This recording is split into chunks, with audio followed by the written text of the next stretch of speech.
te adorar. Foi que eu nasci, quero viver para te servir. Usa minha vida como instrumento de louvor pra te honrar e demonstrar o meu amor por ti.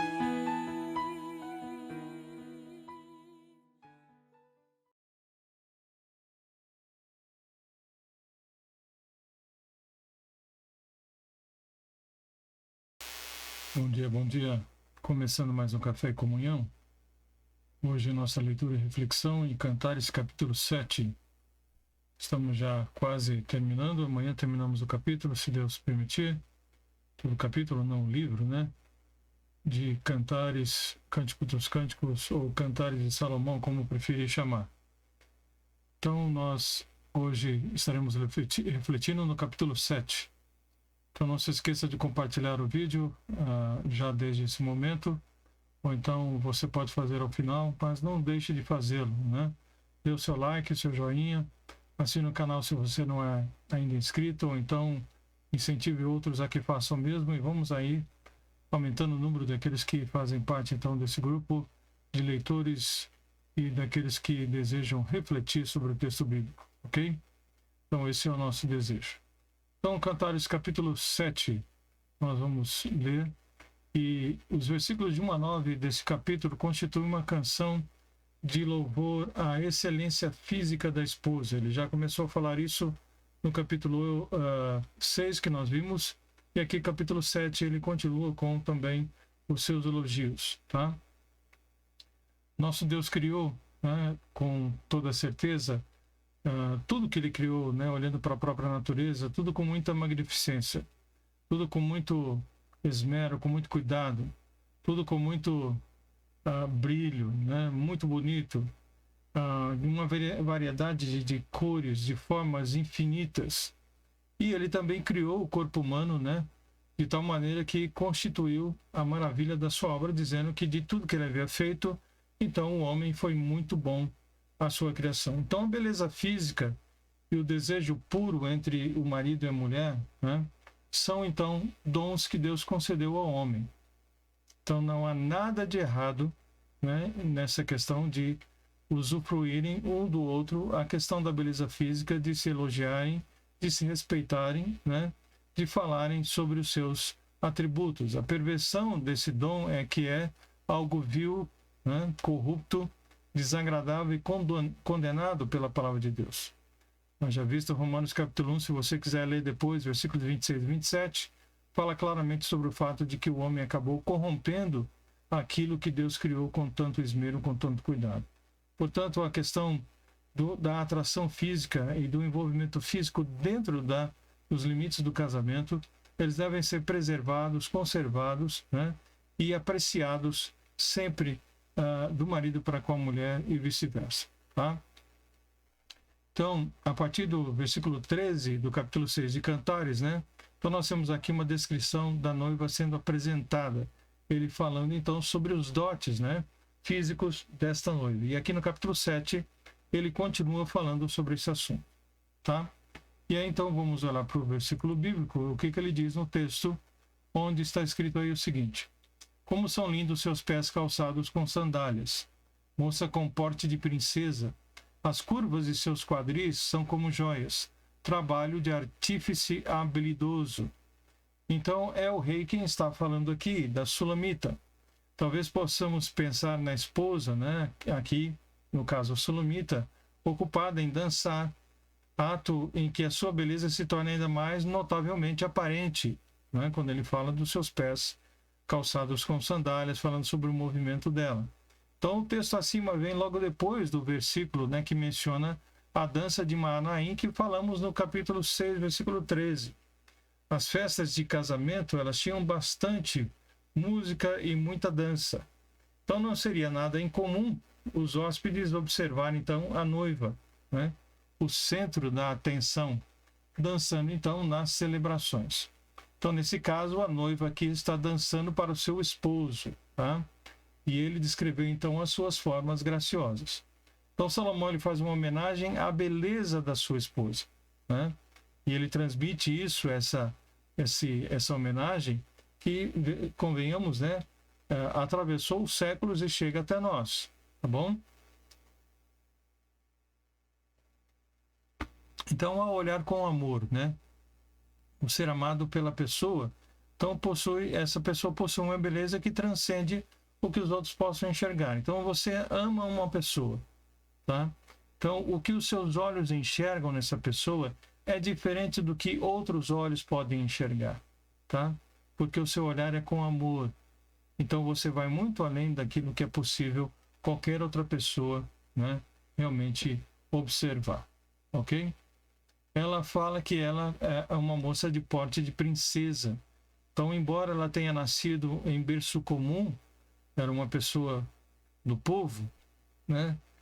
Vimos aqui que trabalhava, então, justamente com a questão como uma camponesa. Então, essa sulamita tem uma beleza que é digna de realeza. E ele já vem falando isso há bastante tempo, tá? Então, por isso que ele fala que moça com porte de princesa. Então, em seguida, ele elogia, né, o movimento dos quadris da esposa, que provavelmente, então, está dançando para ele. Quando ela se move, então, e os seus quadris, né, se movimentam em círculos, isso o deixa muito alegre e ele está aqui elogiando todo o seu porte. Ok? Versículo 2. Seu umbigo tem forma perfeita, como taça cheia de vinho de boa mistura. Sua cintura é como um monte de trigo cercado de lírios. Tá? Então, quando ele fala sobre o umbigo, né, como uma taça redonda, né, que não falta bebida, então, simbolicamente, ele está falando aí sobre a questão de um cálice. Ele comparando, então, né, o seu umbigo com o cálice.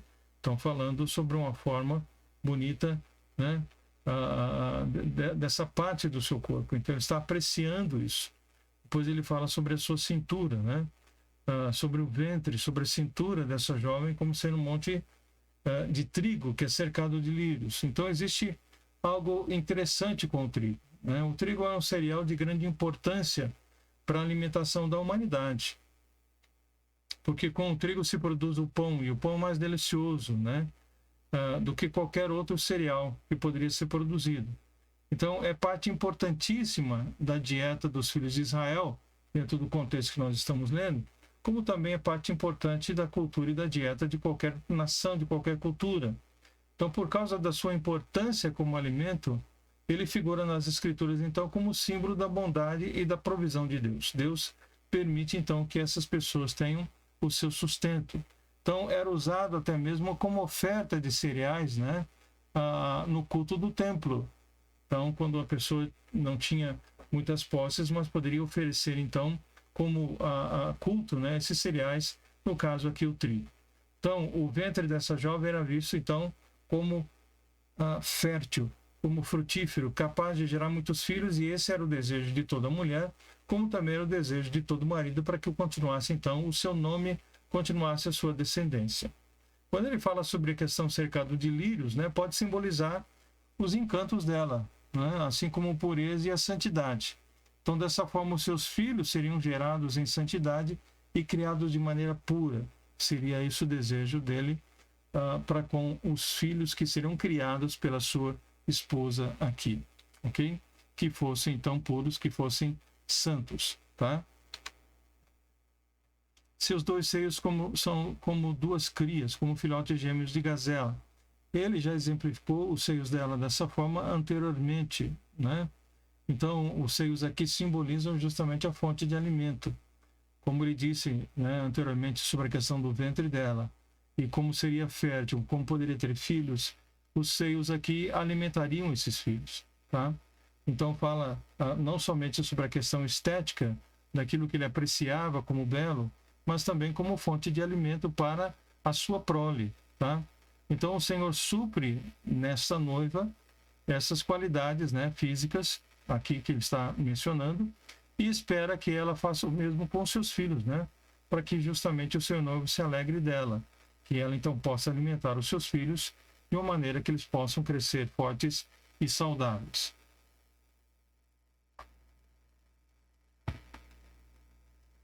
Versículo 4. Seu pescoço, né, é gracioso como uma torre de marfim. Seus olhos são como os açudes cristalinos de Esbom, junto à porta de Bet-Rabim. Seu nariz é belo como a torre do Líbano, de onde se avista Damasco. Então, o pescoço da esposa é belo e suave como um marfim, e esguio como uma torre. Então, para os judeus é uma referência ao santuário e ao altar, se referindo ao templo, né? Que se erguiam eretos e altos como uma torre de marfim, fornecendo justamente força espiritual e proteção ao povo. Então, ele faz a menção da questão do templo. As piscinas de Esbom aqui sugerem a clareza cintilante dos olhos, né? Esbom era a antiga capital dos amorreus e era chamada de terra de fogo, de ferro, aliás, né? Por quê? Porque havia muito basalto ali e isso trazia uma cor negra, escura, né? Principalmente na questão da água. Então, essas piscinas que eram aqui, ou esses açudes, essas piscinas naturais, deixavam a água com uma aparência negra e misteriosa, né? E porque não se podia ver o que havia no fundo, justamente por causa dessa cor negra, tá? E ele compara então os olhos dela com essas piscinas de Esbom, falando sobre a cor negra então dos seus olhos. Bet-Rabim era uma porta de Esbom, então ele continua falando sobre esta cidade. A torre do Líbano era uma espécie de torre de vigia, né? O escritor aqui deveria considerar o nariz, então, dessa mulher como uma característica muito bonita. Provavelmente sabe-se que dentro da questão do Oriente, olhando para essas pessoas, né, para essa cultura, o nariz de muitos deles é um nariz um pouco mais crescido, né? É um pouco mais diferenciado, tá? Mas ele elogia essa questão do nariz dela como sendo algo muito belo, tá? E o que talvez para você ou para mim não fosse algo elogiável, para ele com certeza o é. Ok? Versículo 5. Sua cabeça é majestosa como o Monte Carmelo, e o brilho do seu cabelo irradia nobreza. O rei é prisioneiro de suas tranças. Então, o Carmelo é a cadeia de montanhas cujos picos descortinam o mar Mediterrâneo, tá? E a terra da Palestina em toda a sua majestade, tá? Então ele está aqui dizendo que desses picos você poderia olhar o mar e também toda a Palestina. Ele diz ainda que o brilho do cabelo dela irradia nobreza, né? Então a beleza do cabelo da esposa era tal que cativou também o seu esposo. Ele compara anteriormente, nós vimos, né, como as cabras monteses, né? Então descendo das montanhas. Então esses cabelos eles eram justamente muito bonitos, luxuosos, né? E comparado com a vegetação então do Monte Carmelo, tá?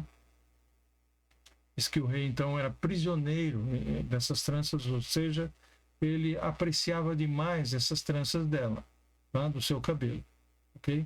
Ficava admirado com as suas tranças.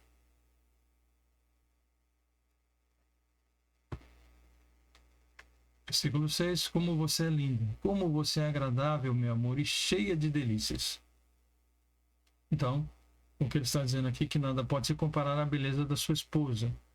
Como nós dissemos, ele já mencionou também aqui no livro sobre várias outras concubinas, sobre outras esposas, mas esta é aquela que ele diz com toda certeza que admira muito a sua beleza, né? A sua elegância, o seu porte. Então, mais uma vez, ele menciona isso aqui. É esbelta como uma palmeira, e seus seios são como os cachos de frutos. Mais uma vez, ele cita a questão dos seios, fala que ela é esbelta, né? O seu porte é semelhante a uma palmeira. É ereto, esguio, né? Como uma palmeira, firme o seu corpo, como o de uma palmeira, tá? Os cachos de frutos aqui seriam provavelmente as tâmaras, né? Sobre isso que ele quer dizer e comparar os seios da esposa como cachos de tâmaras. E a tâmara era uma fruta muito apreciada, né? No Oriente, continua sendo, evidentemente, muito utilizada e muito apreciada, tá? Eu disse, subirei a palmeira e me apossarei de seus frutos, que seus seios sejam como cachos de uva, e que o aroma da sua respiração tenha o perfume das maçãs. Então ele vai fazendo outras comparações aqui, falando a respeito justamente desse encontro com a sua esposa, tá? E aqui propriamente falando sobre o encontro sexual, ok? Então ele diz aqui que ele expressa o seu desejo de abraçar a sua amada, desfrutando inteiramente do seu amor e da sua beleza, de uma forma então completa, tá? É isso que ele deixa bem claro aqui, ok? Ele fala então novamente sobre os seios dela, sobre a sua respiração, né? Como um perfume. Então está falando sobre algo de muita intimidade e de muita proximidade. Que seus beijos sejam como o melhor vinho, tá? Então até agora é ele que está falando, e agora a partir dessa segunda parte do versículo 9, quem começa a falar então é ela, tá? Então diz o seguinte: sim, vinho que escorre para o meu amado, para que flui suave por lábios e dentes, né? Que flui suave por lábios e dentes. Então a resposta da esposa, né, continua com linguagem simbólica, que da mesma linguagem que foi usada pelo seu amado, né, pelo seu esposo. Então ela fala sobre essa questão de uma forma muito clara, tá? Que escorre para o meu amado, que flui suave por lábios e dentes, tá? Mesmo quando ele possa estar adormecido até mesmo por esse vinho, ele fala que tudo isso é feito de uma forma muito suave e agradável. Por quê? Porque eu sou do meu amado e ele me deseja, tá? Então, mais uma vez, ela menciona essa questão de pertencer ao seu amado, tá? Então, é uma menção clara também, faz eco às palavras de Gênesis 3,16, quando diz que teu desejo será para o teu marido. Então, ela diz que eu sou do meu amado e ele me deseja. Versículo 11: venha, meu amor, vamos aos campos, passar a noite entre as flores silvestres. Isso é ela que está falando. Vamos levantar cedo para ir aos vinhedos, ver se as videiras brotaram, se as flores abriram, se as romãs já estão em flor. Ali eu lhe darei o meu amor, tá? Então a esposa insiste com o seu amado que eles vão então a um lugar onde possam desfrutar plenamente do amor um do outro. E aí então, olhando para a questão da natureza, tá? Diferente dos dias de hoje, tá? Eles tinham lugares que eram próprios e muito próprios para isso, onde não havia absolutamente ninguém, tá? E onde eles poderiam usufruir, né, desse contato sem que ninguém pudesse observá-los, mas fazendo dentro de um aspecto bem livre, tá? Ao ar livre. Ali as mandrágoras espalham a sua fragrância e os melhores frutos estão à nossa porta, delícias novas e antigas que guardarei para você, meu amado, tá? Então a amada está aqui dizendo essas palavras para ele, ok? Os antigos acreditavam que essas mandrágoras, né, que pareciam frutas, né, como maçãs, elas estimulavam o apetite sexual, né? E também poderiam ajudar na questão da concepção, da geração de filhos, tá? A gente vê isso muito lá no livro de Gênesis, né? Então, da questão das mandrágoras. Então, elas eram também chamadas de maçãs de amor, né?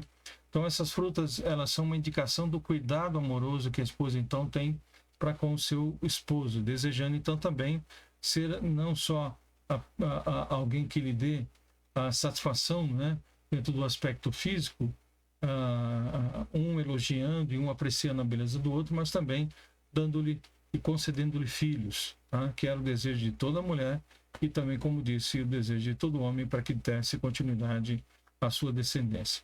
Então, esse texto bíblico, né, escrito justamente aí, mostra e fala sobre uma declaração, então, de fidelidade e exclusividade, né, dos dois e de estarem juntos e desfrutando, então, um do outro das bênçãos do casamento, tá? Da vida conjugal e desse relacionamento físico. Então, sendo assim, admirar o corpo do cônjuge, né, e desejá-lo não é pecado, mas faz parte justamente do propósito de Deus para o casamento, tá? Faz parte. Então isso é importante. Evidentemente que as coisas vão mudando ao longo dos anos, né? Mas mesmo assim devemos agir da mesma maneira, né? Sempre tendo olhares apenas para o esposo ou para a esposa. Então não leve como pouca consideração o cuidado com a aparência, com a saúde, com a higiene para que possam manter esse contato e essa apreciação um em relação ao outro. Então, a partir do momento em que você contraiu o matrimônio com o seu cônjuge, o seu corpo foi entregue a ele, né, e o dele foi entregue a você. Né? Em outras palavras, né, você casou, então assuma o seu compromisso. Ela disse no versículo 3 do capítulo 6, eu sou do meu amado, o meu amado é meu. E a palavra do Senhor lá no Novo Testamento vai dizer justamente de que o seu corpo pertence à sua esposa e o corpo da sua esposa pertence a você. Ele vai falar claramente sobre isso e que devem se afastar fisicamente apenas quando estiverem com propósitos, né, de oração e de alguma coisa muito importante na vida física e principalmente espiritual. Ok? E que isso não deve ser feito por muito tempo, para que você não seja tentado, né, a olhar ou fazer outras coisas que realmente fogem daquilo que é a vontade de Deus para a vida do casal. Tá? Então, o que nós podemos dizer aqui é que aos casados, amem o cônjuge dos pés à cabeça, como aqui foi mostrado nesse capítulo 7. Valorize, né, o seu esposo, a sua esposa, dessa forma, com amor, com respeito, com fidelidade, com pureza, mas aprecie o seu esposo, aprecie a sua esposa, como o texto aqui anuncia e demonstra para cada um de nós. E a você que porventura esteja me ouvindo e seja solteiro, encare justamente a reflexão desse livro como uma preparação para um casamento feliz e abençoado, entendendo que esse é a vontade de Deus para a vida de qualquer casal e de qualquer casal que quer constituir uma família, tá? Para que não apenas o casal, mas os filhos que vierem a partir desse casamento sejam também santificados e abençoados. Ok? Então é isso que nós temos aqui no capítulo 7. Né? Amanhã, Deus permitindo, estaremos terminando o livro de Cantares, olhando então para o capítulo 8. Que Deus possa abençoar muito a sua vida, abençoando o seu casamento, a sua vida então matrimonial, e que, como dissemos a princípio, esse livro fala claramente a respeito desse amor e respeito, falando sobre 3 fases aqui nos 8 capítulos. A primeira fase falando sobre o namoro, a segunda sobre o casamento e a terceira fase falando sobre a maturidade desse casamento, tá bom? Então, que nós possamos amadurecer na nossa vida conjugal e possamos realmente, se houver algum problema, alguma dificuldade, houver crises, que possam ser resolvidas olhando a forma como então esse casal se via, como apreciavam um ao outro e como buscavam direção de Deus para que pudessem então permanecer juntos, ok? Que Deus possa abençoar então ricamente a sua vida, a sua família, a sua vida conjugal, e que amanhã, Deus permitindo, estaremos juntos mais uma vez e terminando esse livro de Cantares, tá bom? Que Deus abençoe, que todos tenham um bom dia. Deus, muito obrigado pela tua palavra, dirige as nossas vidas, orienta-nos e que nós possamos, como casais, ser uma bênção a Deus um para o outro e principalmente dessa forma demonstrando que servimos ao Senhor e queremos fazer aquilo que te agrada, sendo assim bênção para a nossa família e todos que estão ao nosso redor. Ajuda-nos, e se algum casal passando por alguma crise, que possam resolver essa situação debaixo da tua graça e da tua dependência. Oramos agradecidos por tudo, em nome de Jesus. Amém. Deus abençoe, meus queridos. Um forte abraço a todos vocês, então, e até amanhã, se Deus assim nos permitir, tá? Onde estaremos juntos mais uma vez, partilhando, então, da leitura e reflexão do último capítulo, então, do livro de Cantares, ok? Um forte abraço, muito obrigado pela sua companhia e até amanhã, se Deus assim permitir.